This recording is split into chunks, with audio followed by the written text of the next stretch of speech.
Célébrons la Pâque sur LMTV. Célébrons la Pâque sur LMTV.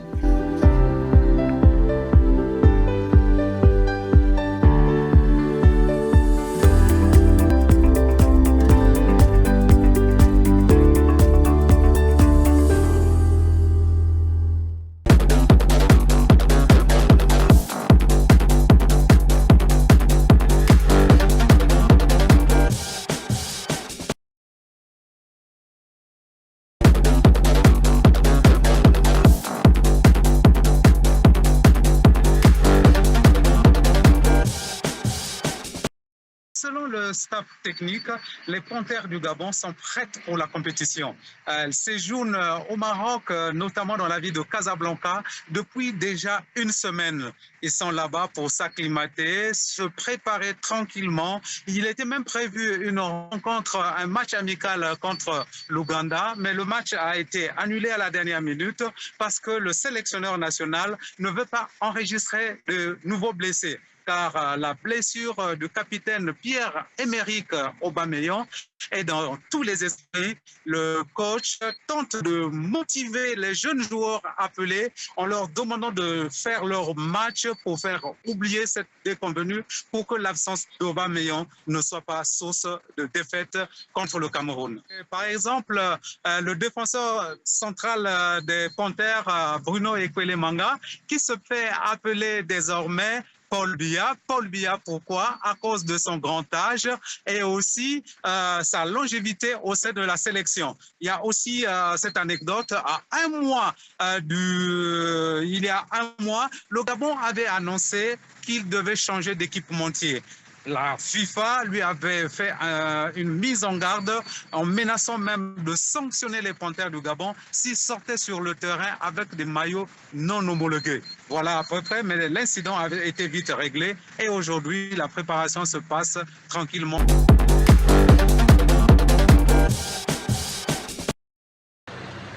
Sitôt le retrait en cours du M23 annoncé, sitôt ces images diffusées sur les réseaux sociaux par des proches du mouvement rebelle, celles de ces hommes en treillis qui quittent la caserne qu'ils occupaient depuis plus d'une semaine.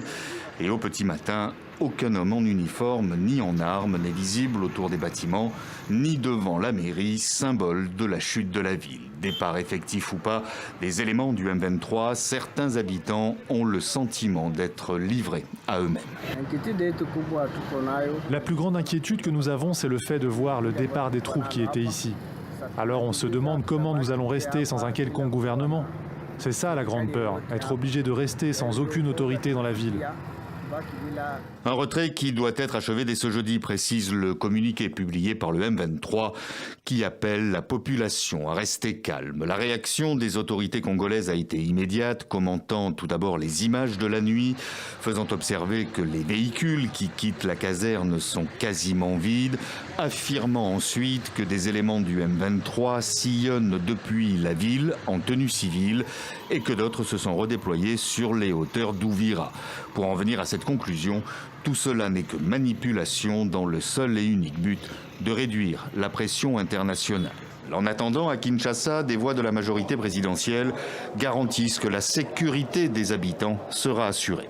Cette ville sera protégée, la population civile de cette ville sera protégée par le FARDC, par la police, bref, par les éléments des forces de l'ordre de la République démocratique du Congo, parce que l'occupation de cette ville a été en violation de l'accord de Washington. Et le retour des militaires congolais, le M23 en a fait une ligne rouge, affirmant qu'il ne tolérera aucune remilitarisation de la ville.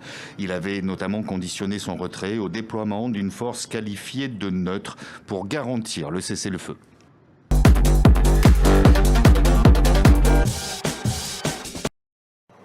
À Korogo, en Côte d'Ivoire, la campagne de commercialisation du karité touche à sa fin et les amendes restent rares.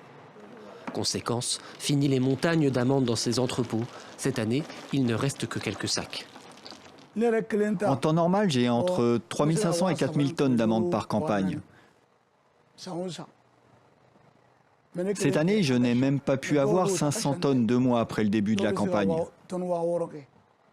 La plupart des amandes de karité proviennent du Mali et du Burkina Faso. Ces deux pays ont suspendu leurs exportations qui compensaient le déficit de production ivoirienne, plus modeste. Le fruit se fait donc de plus en plus rare dans le pays et les prix augmentent. Le beurre de karité est devenu cher. L'année dernière, on a vendu le kilo de karité à 4 000, 4 500. On s'est du jamais vu. Depuis nous, on est nés, on n'a jamais fait ça.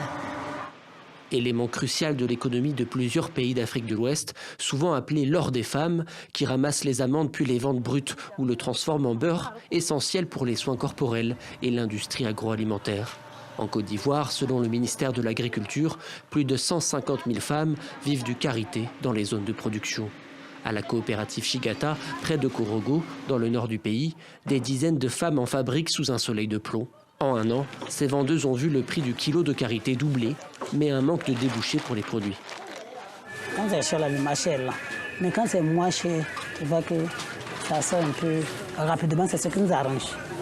En janvier, la Côte d'Ivoire a à son tour suspendu les exportations de ses amandes pour faciliter l'approvisionnement de son industrie. Ces décisions, combinées à la forte demande internationale, ont contribué à tendre le marché ouest-africain.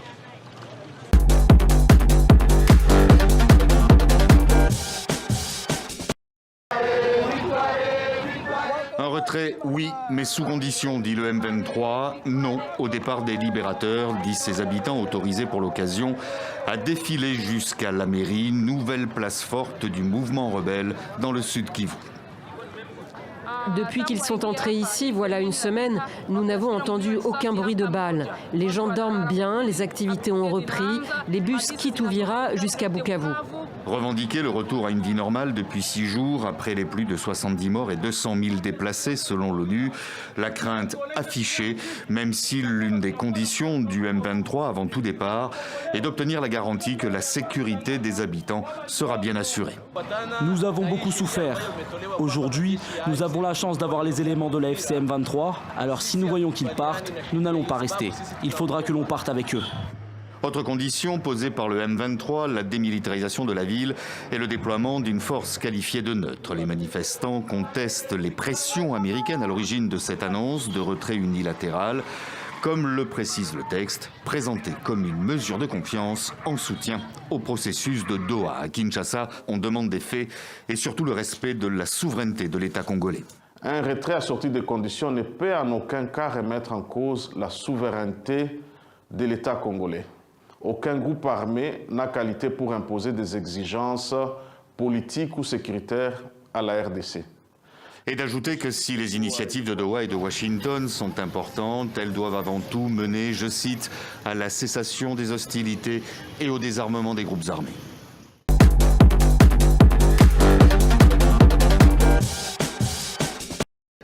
Des combattants des forces de soutien rapide, les FSR, paradent ce 26 octobre dans les rues d'El Fasher. Ils célèbrent leur victoire face à l'armée soudanaise après plus de 500 jours de siège. Sur ces images, filmées par leurs soins, aucun civil. En 2 semaines, selon l'ONU, près de 100 000 personnes ont fui la ville, capitale du Darfour du Nord. Mais combien sont mortes sur place ? Pendant un mois, du 26 octobre au 28 novembre, un groupe de chercheurs de l'université de Yale aux États-Unis a identifié, grâce à des images satellites prises toutes les 24 heures, plus de 150 sites répertoriés dans ce rapport publié mardi. Ils les désignent comme des tas d'objets, des charniers selon eux. Nous avons observé ces entassements d'objets au fil du temps et nous avons pu constater que les FSR ont déployé des efforts considérables pour brûler et enterrer ces tas d'objets et que ces tas d'objets s'apparentent de manière cohérente à des corps humains laissés à l'air libre au fil du temps. Nous pouvons voir des objets correspondant à la taille de corps humains être jetés dans des fosses d'incinération. Puis nous pouvons les voir brûler au fil du temps. Cela signifie que les FSR ont tué des milliers de personnes à El Fasher. Selon les chercheurs américains, les FSR ont donc détruit et caché les preuves de tuerie commises à grande échelle. Ici en enterrant des cadavres, ici en les brûlant. Et ces manœuvres seraient toujours en cours aujourd'hui. Les images satellites montrent aussi qu'il n'y a plus de preuves d'activité banale et quotidienne de la part de civils vivant dans de nombreux points d'El Fasher. Par exemple, l'herbe pousse au niveau des marchés. Il n'y a aucune activité au point d'eau. Il n'y a aucun signe de civils dans les rues. Il n'y a pas de charrettes tirées par des ânes. Il n'y a pas d'animaux. Il n'y a pas de véhicules civils. Il n'y a que des piles de cadavres qui sont brûlés et enterrés. Il y a des véhicules des forces de soutien rapide. Et puis les bâtiments sont littéralement en ruine. Ce rapport corrobore les témoignages des nombreux réfugiés d'El Fasher. Les chercheurs de Yale travaillent désormais plus spécifiquement sur les villes d'El Obeid, de Kadougli et de Dilling, dans les Kordofans nord et sud, des villes elles aussi assiégées par les FSR.